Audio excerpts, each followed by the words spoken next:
in our time here today is we want to make sure that you understand to a large degree what's remained the same.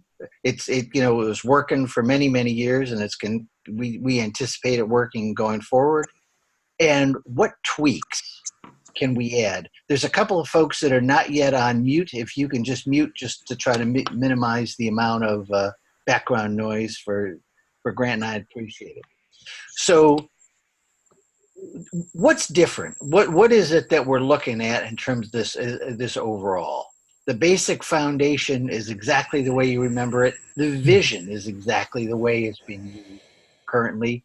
And the idea in between basic foundation and vision, where the values piece lived, is still there. We moved up and we're now treating mission differently. Why? Because when you get into anybody who's trying to cross the chasm between the for-profit world and the not-for-profit world, for years and years and years, mission, when it's come to nonprofit world, has tended to be viewed as kind of their reason for existence.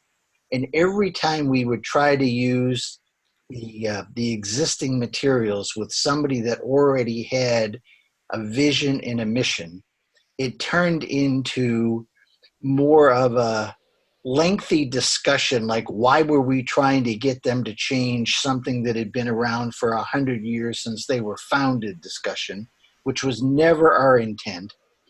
But it created an inordinate amount of noise without a whole lot of value. And so on this iteration, we said, you know what, so to speak, rather than fighting City Hall, let's use kind of what everybody else has been talking about in terms of mission. So what you see here, can you see that? Can you see that on my screen, or are you still looking at the other graphic? You're probably still looking at the other graphic. So give me a second.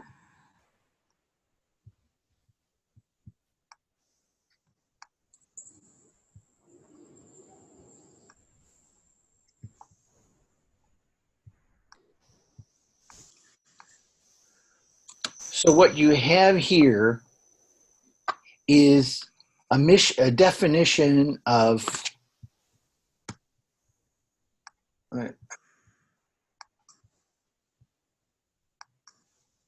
what you see here is a definition of mission, which is going to come a lot closer to what the rest of the world is using. If they don't have a mission, we can, between what you have here and what's in the facilitation manual, will nicely help create one. But it really kind of talks about, and I'm going to call your attention here, it defines what the organization will, and by implication will not. It defines the boundaries of the business. It's a broad statement that talks about, this kind of defines the scope, kind of the reason d'etre, if you will. We built in an example. If the vision is a world free of the Ebola virus and disease, if that's the vision, the mission could be, we will conduct research aimed at defining a vaccine, preventing people from contracting Ebola, which needs to be easily distributed and administered around the world. So that is now up top in terms of the process map. Now that we have, after the mission,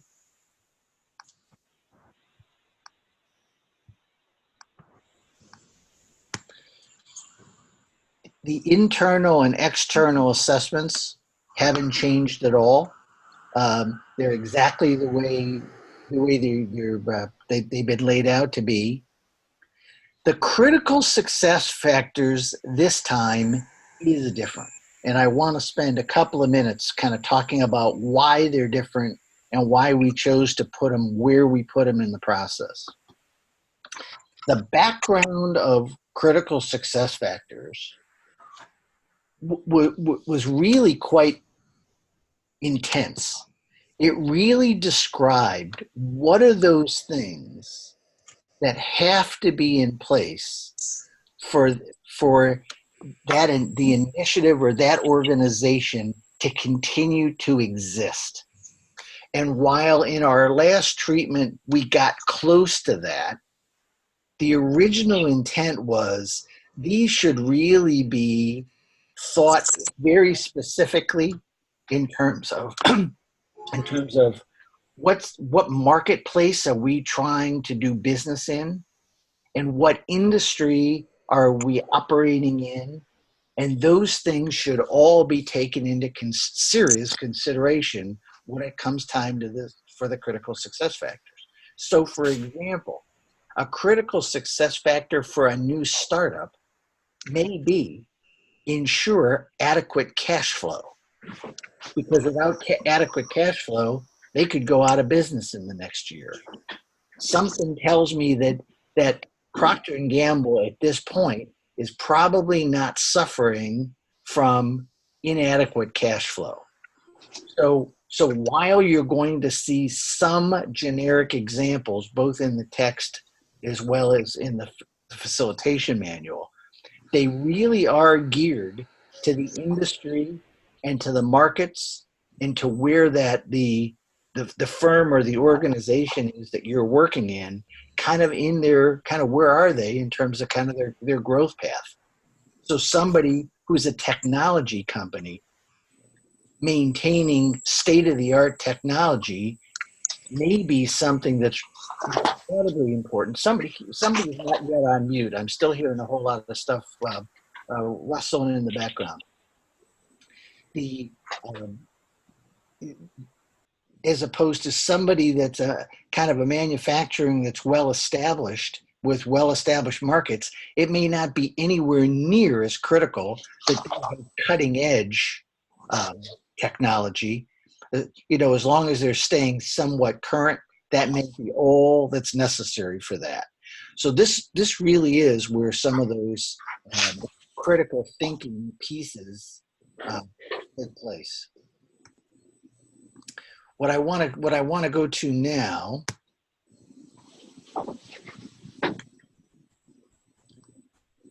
is this page here is going to exist, and it's going to continue to exist and going forward.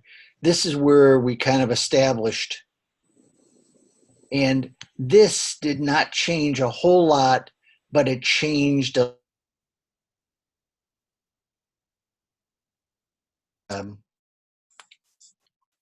so I'm muted now.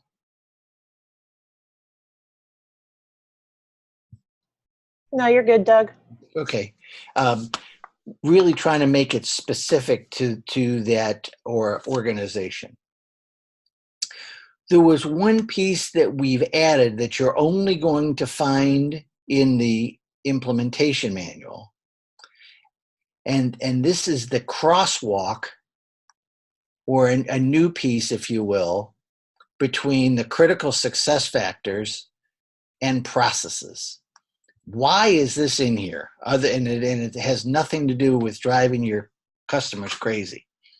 One of the things that I recognized with our old system is that people would have a tendency to take a look at critical success factors, and they would start to kind of work on kind of things. But my fear was that it was always done in kind of a hopscotch kind of manner. And when you think about how often we're working with relatively unsophisticated companies that they don't have a lot of systems type of thinking, and here I'm not talking about systems as in IT systems. I'm thinking about it kind of from the AI perspective of systemic. So I was giving this some thought, and so one of the things that we built in, and this is designed to be used as an Excel spreadsheet, that when somebody creates their critical success factors, they get entered in here. Whoops, sorry, hold on.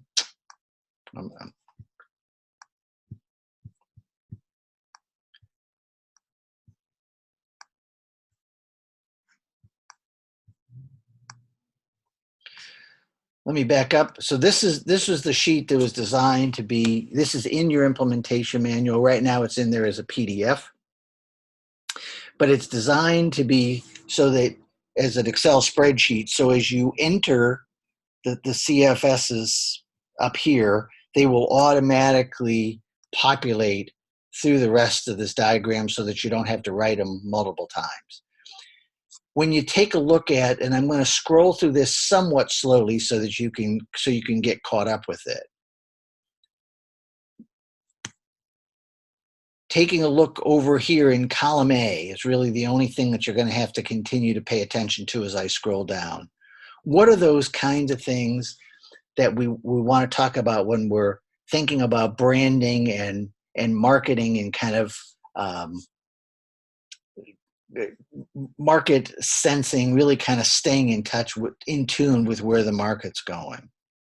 Then we added one on, all right, what processes are going to be impacted when you go to come up with a new offering, whether it's a new product or a service. And the intent was whether people check the boxes vertically or whether they check the boxes horizontally for their real critical success factors. Is basic research going to be impacted by any of these critical success factors, or are any of these critical success factors going to be reliant on basic research or applied research?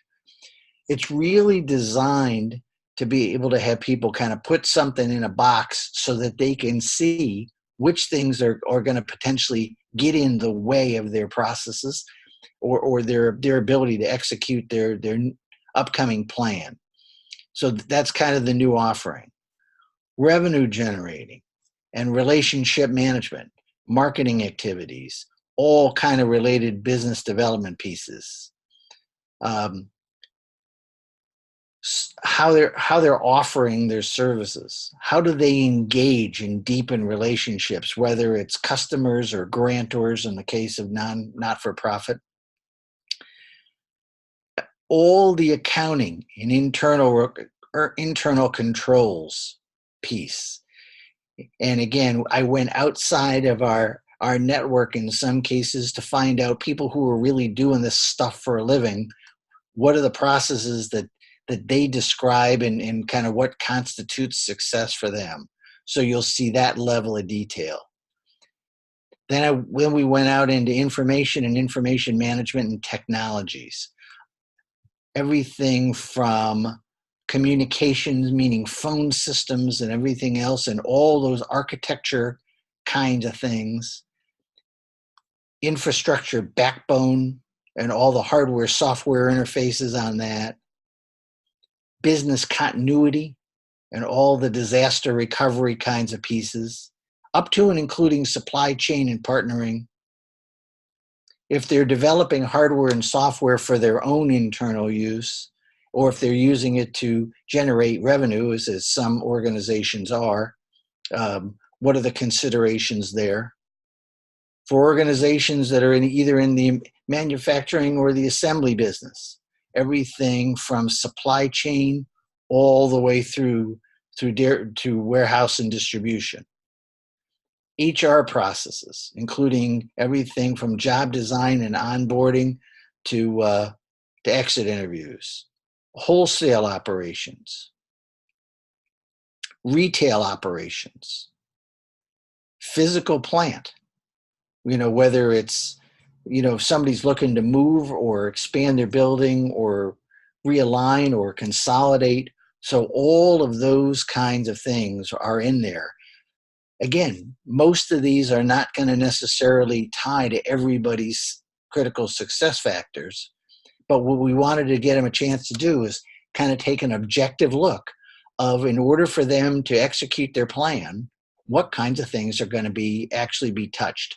I got to admit, I have sent this out to several of my customers that I've been dealing with, and I got to admit, they were pretty blown away by all the things that they would have never thought about that get touched by when you go to make a change. And we always talk about, it's like touching a spider web and the whole piece changes. Kind of what other kinds of things are truly being impacted on this? Hey, Oh, go ahead. Doug, the other thing that you and I haven't really talked about, but it just hit me like a nice warm wind from the north. This is a good checklist to use with the internal evaluation as well. Correct. You could use it there and then come back to it when you're working on the critical success factor. Thank you. And it's a PDF in the facilitation manual, but when you order it for your client, section 10, which will be supported by Excel spreadsheets that are customized, it's a functional Excel. But in your facilitation manual, it's a PDF. But when you order it for your clients, you'll get 10, and it is a functioning Excel doc. Cool. Thank you. So now we go down. So now we've got our critical success factors that are critical to the industry and to ourselves based on our markets and our customers. We've kind of taken a look at how are they playing out against our processes. Where are we potentially vulnerable? What are those things that we really need to pay attention to? And as a result of that, what used to be called the mission, i.e. what were we going to do within typically a 12 to 18 month or an 18 to 36 month period, that word has just been changed to intermediate milestones. And so this, as you can see, it describes what your organization wants to achieve during a specific time frame, thus providing direction for all team members. This is exactly what mission used to be. And we've added a paragraph down here to be able to kind of show how that may kind of play out. One of the things that we've added is with the addition of the milestones, if we think of the milestones as almost the equivalent of a super goal, then one of the things my clients always found helpful was when I started to walk them through, what are the potential obstacles to getting you there? And then the business goals became, in essence, implementing were treated as almost solutions to those obstacles. So we've gone ahead and added that in as a step. You've got the intermediate milestones that basically say, yeah, this is where I want to be 18 months from now. These are the things that are the potential rocks in the road or the obstacles that are standing in the way. How do I want to, what are the solution sets? That's where the business goals and the key results are coming in. And at this point, I'm going to go ahead and turn that over to my buddy Grant, who's got a couple of things that we're going to walk you through. Okay. I'm going to share the screen and show you some slides on the OKRs process, or we call them GKRs.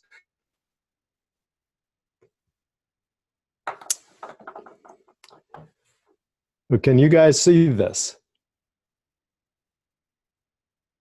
No, I see shaking heads. Yes. Okay, all right. Then I want to answer the question, why do we go to GKRs, which stands for Goals and Key Results? Fundamentally, it's the next stage of goal-based management. If you go back to Drucker's early days and management by objectives, we've sort of gone through various stages as we've evolved, finally ending up with why SMART goals. And now this is a methodology that Google and Intel and a lot of other companies have used quite successfully. It's the flexible and effective way of implementing strategic plans. And I think it opens up some new opportunities for our affiliates as well. So basically the description is detailed in John Doerr's book, Measure What Matters. It's a pretty straightforward how-to book and his basic formula for stating a He called it OKR, objectives and key results. So I will accomplish so and so by meeting these key results. The objective in his book is usually qualitative. I will have a better lifestyle, and then the results are measurable outcomes, but they are not tasks. So if the objectives, if you're thinking about a person or a company, you would typically have 3 to 5 key objectives and 3 to 5 key results for each objective. If you're thinking about an individual on the team, the same would apply. So a typical OKR, and this example is actually in the book. Objective: delight our customers. Key results: reduce revenue churn from X to Y, increase net promoter score from X to Y, and so forth. And those would be, of course, numbers. So the objective then in this case is a qualitative statement, and the key results are quantitative statements. Here's some other examples where you have created an engagement program and then the key result. And then this shows an objective that could be have some quantitative element in it. Develop 3 new landing pages and then the results that are associated with that. So what we've done is that we've taken the Why Smart goals, whose format basically, I will accomplish this measurable goal by this time, and the objectives and key result, the OKR idea, which states I will accomplish this qualitative objective as measured by these results in the time period we have designated. So one of the things that's important about this idea is that the objectives and key results are oriented to a time frame. And that is, a company typically looks at a quarterly basis. So the question is, what do I want to accomplish in this quarter? And my objectives and key results are oriented toward that. If you're looking at a year, then you're looking at what objectives and key results do we want to accomplish in this year's time frame. In other words, we're not going to see statements that in the first quarter that are going to relate to the third quarter. We're tracking a cadence, if you will, a set of periods in a company's life. And so we've decided to call it GKRs because in our lingo, we talk about goals, not objectives, but fundamentally, it's the same concept. And there's a few important ideas. The goal is usually a qualitative statement in the OKR of what we want to accomplish. It's not a complete Why Smart goal, but if we look at taken together, the GKR statement is equivalent to a Why Smart goal. So we haven't really gotten off the main idea of our goal statements. But some fundamental ideas are that the GKRs are set for a specific period, as I mentioned.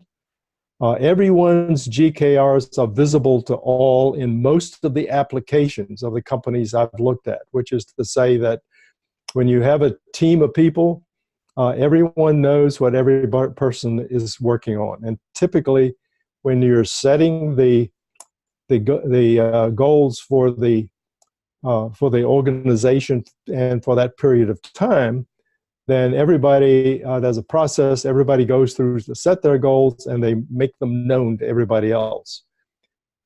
Usually the results are set as aspirational, which is to say we're not shooting where we're going to meet these 100%, as we sometimes look at KPIs, or key performance indicators. We're looking for basically stretch goals, stretch results.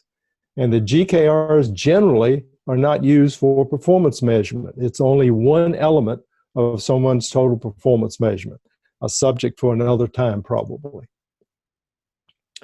So the old way, typically, that we worked with customers were that we would go in and do strategic planning. They would go ahead with their activities and such, and maybe we do a leadership process or some other processes with them, and then we come back and do an annual goals review.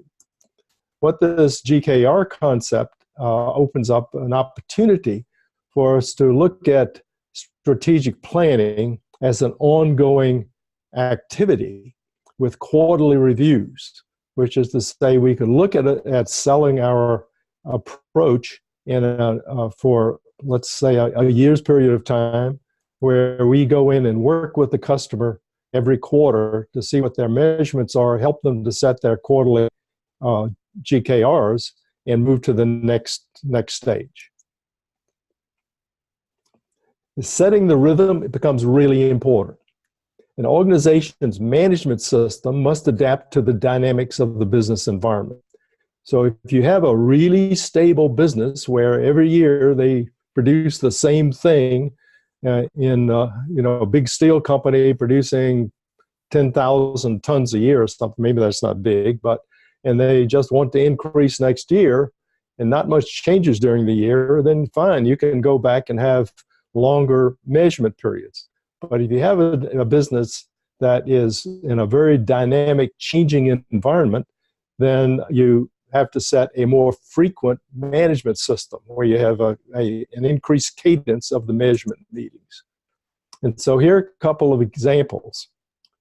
So who are your customers? Well, here's Joe. He has burner service or HVAC. He has a given set of customers, and maybe over the next year he wants to add a few customers, and he wants to increase the amount of sales from every customer. You can go in and do his strategic plan at the beginning of the year, aim for that the year, and maybe you help him during the way, but at next year you could go in with your AGR and say, fine, how'd you do, Joe? So not a lot's changed, not very dynamic. Of course, he has weather elements and that sort of thing that could affect the business. But here's one that is still a relatively small business, but has extreme changes. I had the opportunity to interview the winemaker at a fairly large winery close by on Saturday night, and I was asking him how he managed the things. Well, it turns out they set their OKRs on a weekly basis. He works with the team of people who are out harvesting the grape. They're doing the grapes. They're measuring the acidity over time. They're watching the weather. And if they have a big rainstorm or we have a dry week and those kind of things, it affects that routine. So it's a very dynamic environment. And I asked him, are you having a morning huddle? And he said, no. And then I thought, oh, okay. But turns out the key word was morning. Their huddle's in the afternoon after they've been out looking at the status of the whole winery.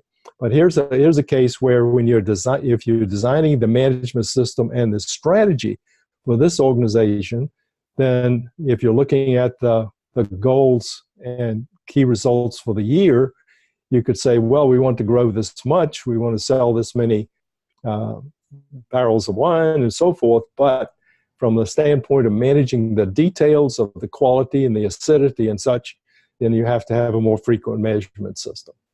So that's an overview of the OKR process. I have sent to Tammy that we can include in a handout some links to more detailed explanations that I think you'll find helpful. And I can also give you, if you like, let you share in the Dropbox where I've assembled a whole raft of different references on the concept.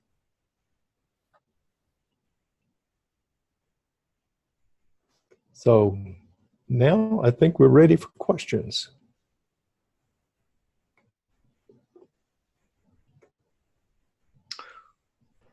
I have everybody muted just for background noise. If you have a question, feel free to unmute yourself.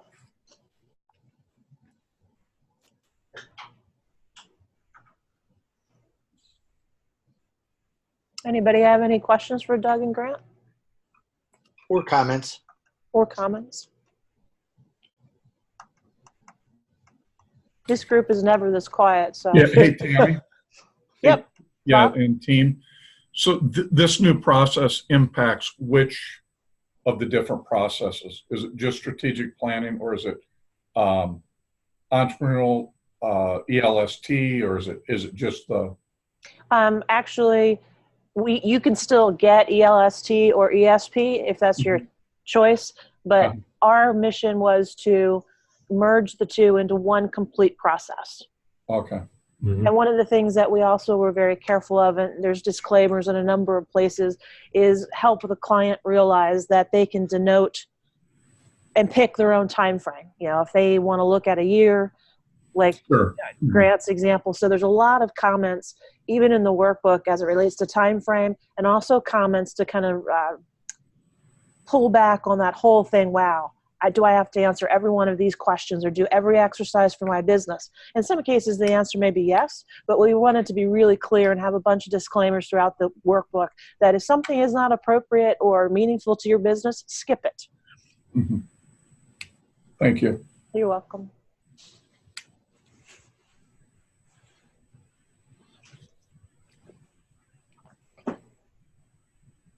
This is Charles.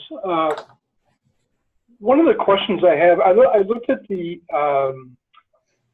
objective, what you call the GKRs, I guess, and you said they all had to be visible, but wouldn't you have to go a step further in that and make them sort of hierarchical, relational? That's a good question, Charles. A lot of the companies that use these are not traditional hierarchical companies. You know, if you look at their organization, they're either a matrix or they are a collection of teams. But if you think of the longer range objectives, then they obviously come down from the top. So here's what we want to accomplish this year. But then when you get the various groups together, then you're trying to have, you have your top team together, then everybody would make their GKRs to support those top goals and objectives and GKRs, and then share that and then adjust it. So what you find in these companies that apply it is a series of meetings where people are saying, here's what I can do, and then they share it at the different levels. Thank you. Did that help? Did I answer your question? No, right. The matrix style makes a lot of sense. Yeah.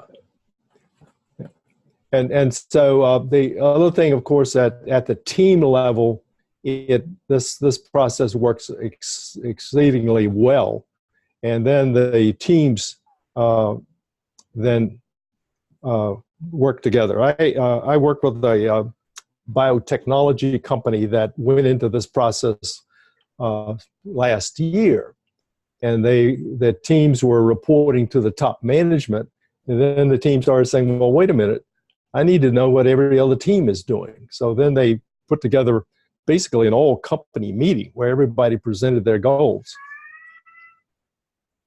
Gotcha. But I think it's one of the things that we've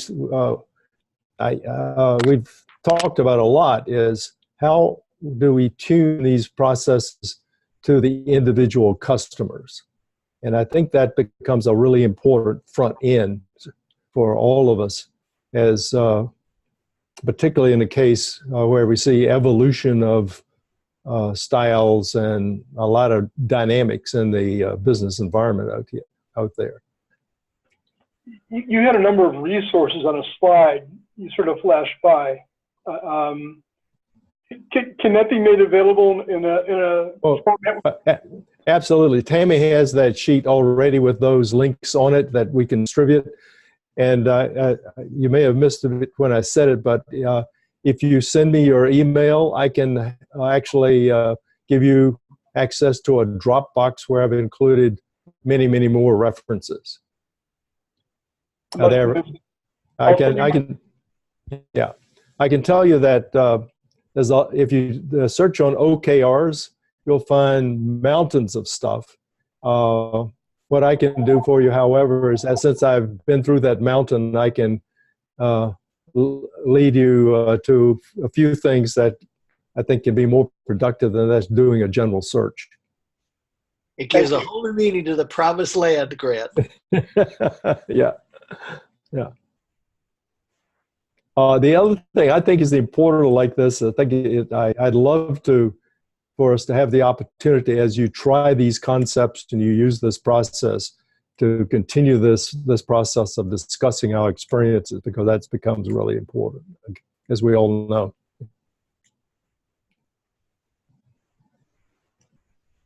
Either Grant or Doug, this is Adam, or actually probably Tammy as well could judge this. How would our term goal categories be affected by this process in terms of where we use it, both in strategic planning and our other processes as well? I'll give you my quick opinion that the goals categories are probably going to be closer to one level in between the critical success factors and the intermediate milestones. Because in my way of looking at it, goals categories were always things that were important, but they never had a time frame associated with it. So it's in some cases, like, improving productivity or saving money on supplies, that's pretty well going to be an evergreen concept. So that to me would be probably somewhere in between the critical success factors and intermediate milestones. That would be my first reaction. That answers the question for me, because I would think us using the term goal, GKRS, because the objective is sort of muddy that water a little bit. We're finding them into goals that have a time-bound component makes a nice, clear, clean whole for goal categories. Thanks. Yeah, I would concur with Doug as well. Adam, there was one other thing that Grant and I were talking about as we were going through this. And when they were introducing the concept of OKRs, they tended to be qualitative versus quantitative, as you heard Grant talk about. One of the things that we talked about many, many years ago, but we don't always reinforce it to each other, is when you think about our treatment of tangible and intangible goals. And so we always talked about, we judge our success on intangible goals based on the completion of tangible action steps. So if I wanted to become a better public speaker and I set action steps like observe public speakers and read books on how to become a great public speaker, get coached on becoming a great public speaker, as I'm doing all of those actions or activities, I'm probably in the process of becoming a better public speaker. What I loved about our treatment of GKRs, it allows us to use both our existing learning on tangible and intangible goals to our benefit. So we don't need to re-educate the entire network in terms of our treatment on goals. With the only thing is basically over a longer term, swapping out the A of achievable for probably aspirational or something like that if we decide to go down that route. And I probably still would swap out, instead of realistically high, I would probably swap in results oriented. The next time a major program gets rewritten, maybe we can consider making that change. But when Grant and I talked about those kinds of things, we saw the upside of having that consistency of language that the network already knows and loves, rather than trying to ask 225 people to kind of reorient their head on something that we just didn't think that was a battle worth fighting. Yeah. So I think Thank you. The other thing that a lot of companies are using the idea of a quarterly theme for every quarter. So that is our main emphasis in this quarter is going to be increasing customer satisfaction or getting new customers or whatever it might be, and then orienting the team toward a set of key elements. And also you find a lot of action to give, when you measure the results, give a celebration or something. So it's built into the culture and the management scheme. I'm currently working with a high-tech company whose main goal is to increase their sales and profitability over the next 5 years considerably. But the other element is increase their value to a potential buyer. So if you start to look at critical success factors and the goal categories for that set, then you can sort of see how this would map on those kinds of questions. The other thing in trying to design the process for that group is that they have the U.S. operation right here in Charlottesville. They have a unit in Netherlands. They have a unit in UK, and they have some people in Asia. So bringing the key folks together is the challenge we're working with. Yeah.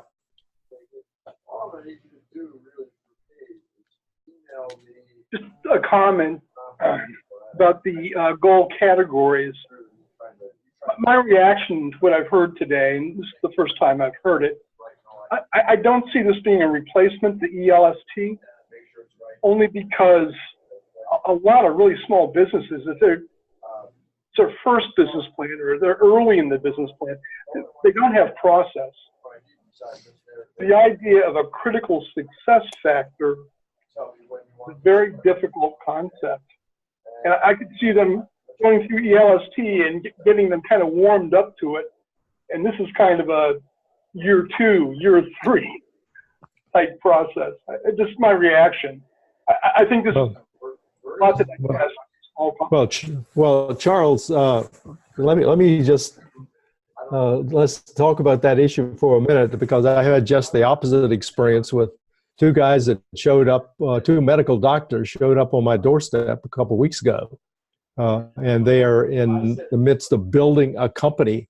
And one of the conversations we had was circled around exactly this process of what are the critical success factors you must work on for this company to exist and grow. Well, yeah, and I can see, I mean, a doctor or an engineer, I mean, they're schooled to think that way. But I'm just saying, like, you know, if you get back to your HVAC or, you know, the dry cleaner or whatever. I could hear you go out. Well, man, you just have to figure out a way to talk to old Joe without using sophisticated language. Right. Right. Yeah. Right. Yeah. My observation, I like the idea that you've identified in detail potential processes that a company needs to look at, because even if it's a brand new startup, they don't know how to articulate that. So sometimes by giving them something to look at, like that list, is a great way to jumpstart them into moving forward to help them define what they need. Yeah. Yeah. So in a comment like Charles was just talking about, sometimes we have to make what may seem complex, we have to make it simple and straightforward. Pragmatic. I got to admit, when I ran this through the owner of a company, happened to be an architecture company, but when I ran it past him, before I even sent it on to Grant and Tammy, it was like, wow, there's so many things in here I wouldn't have really taken into consideration, but I need to. So that to me kind of indicated that we were going the right direction in terms of sometimes the questions we ask can be more powerful than the answers we give, because it's stretching their mind to look at things differently. Yeah. So I'll have to add, this is way off the topic, but my phone was talking to me because it picked up some things I said and thought I was waiting. It was waiting for the next command. One of my associates has programmed Alexa to wake her up with her affirmations. I don't know if you have them. I'll email. So at this point, I guess one of the things that would be helpful for me to hear in our couple of minutes remaining is what, if any, concerns does anybody have on the call in terms of, oh, how would I implement this? Or, and quite candidly, when strategic planning was first introduced in the 80s, because that was not part of where I had spent time, I was pretty intimidated in terms of how am I going to implement strategic planning in an organization when I've never lived through it. Fortunately, we did enough kind of dry runs through the stuff at the equivalent of power summits that I became comfortable kind of talking about the examples and the languaging associated with it. I just want to use this. Is there anybody on the call that I'm not so, I know I've heard it, but I'm not so sure I really understand how to implement this piece of it, or what do you do when kinds of things. Mm-hmm. While there's a lot of resources here on the phone, on the Zoom, that could potentially help you work through that. I'm still getting a lot of crosstalk. I don't see anybody who's not muted, but you and me, Doug, and maybe Tammy, but I'm hearing voices in the background. That's Gerard in behind. It could be inescapable to put him on mute. Yeah, right. Yeah. Okay. All right. That's better. It's gone away. Yeah. I just want to then reiterate what you said earlier. I think it was Grant said that it would be great to have periodic sessions scheduled throughout so that we can continue to have discussions around this particular process, because I'm kicking it off on Saturday with a 6-person company, and I've worked with them before, so they'll be kind of easy to deal with, but I'm sure that I'll have questions as I move forward, and it would be great to have this kind of a resource. Thank you, Nancy. Good. Best of luck with your kickoff. Yeah. It's getting them to sit still. Okay, that's the biggest problem. Yeah. Yes, Andrew here. Just a comment perhaps on the old strategic planning process that I was using at one point with one client. I found that the assessment period basically took up much, much longer than I anticipated. And so I think that just how you structure it for the length of time, the work I worked with this company was really, I spent the original time for the strategic plan process just doing the assessment, and then I extended it more or less on a retainer basis to go through then, as we called it then, the critical goal categories and the action steps and how to move forward. But I think one's got to be very careful, that, especially with these smaller companies, and that came up before from Charles, that the assessment period can be considerable. And also keeping people's attention for that. Yeah, I found that as well, and I try to start out with a detailed assessment, fact finding, as Doug has introduced very well. And what I find is that what I originally thought might be the process answer is not always the answer. And so with one company that I thought would be executive leadership has now become a front end of strategic planning, followed by executive leadership, customized version thereof, So I think your point's well taken. Any other comments or questions or thoughts before we turn this back to Tammy and give you your rest of your day back? I'll give you one more. Yeah. I think this is a big improvement for a mature company. I think getting a 30-minute overview, it takes some time to digest, but there's nothing here that alarms me. But I think it really is just scaling this material to the customer. You mentioned customization. That's a critical piece. Good. I got to admit, between Grant and I, because we work with, between us, such a wide array of customers and industries and sizes, we really wanted something that we could cherry pick, and I mean that in the best possible way, that we could really tailor, that we could truly tailor this process so that not a minute of the time was going to be wasted. Meaning, if somebody didn't need to spend time on anything, we wanted something that where the sections were almost skippable.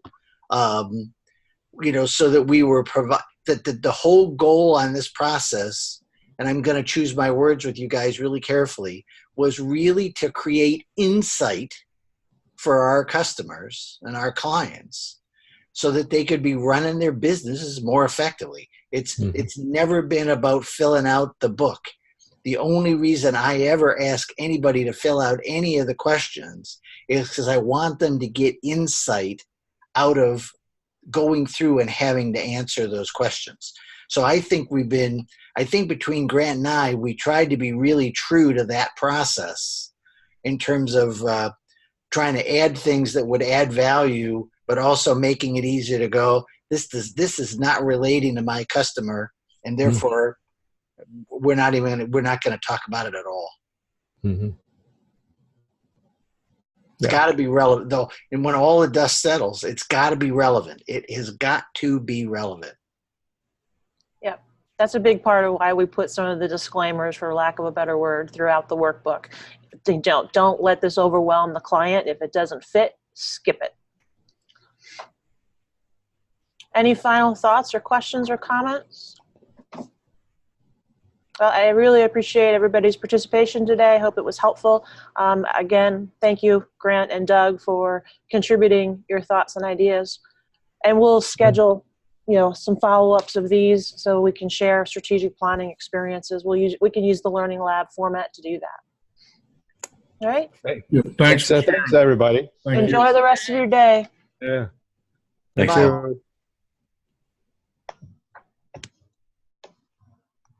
Cool. Good deal. Well, congratulations on the project of everything as a whole. And then we're going to connect again in the next, via email in the next 24, 48 hours, at least once or twice. And we'll connect real life as well, probably late this week, beginning of next week, at least to make sure we get things started